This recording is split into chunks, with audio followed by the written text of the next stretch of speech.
Bonjour, je m'appelle Angéline Melin, je suis doctorante à l'UREPS et bienvenue sur notre stand La gestion de son diabète pour l'activité sportive.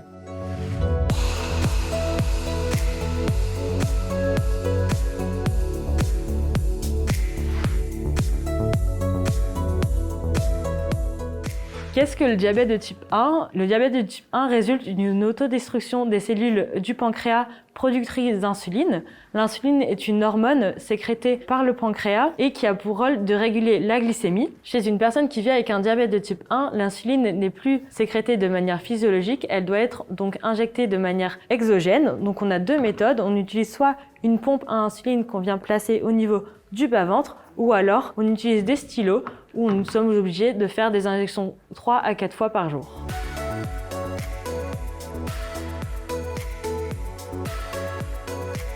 Donc l'enjeu pour les personnes qui vivent avec un diabète de type 1, c'est d'éviter les hypoglycémies qui sont le fait d'avoir trop peu de sucre dans le sang et les hyperglycémies qui sont le fait d'avoir trop de sucre dans le sang afin d'éviter les complications, notamment au niveau des vaisseaux sanguins.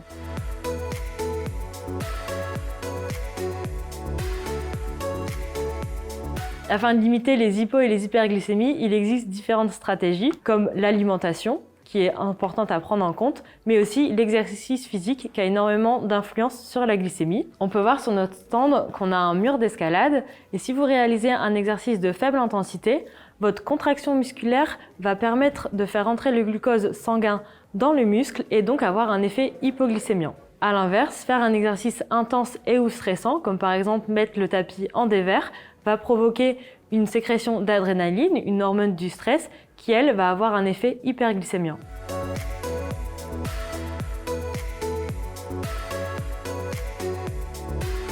À court terme, l'hypoglycémie peut mener à un malaise, voire dans le pire des cas à un coma. À long terme, l'hypoglycémie peut provoquer des complications cardiovasculaires.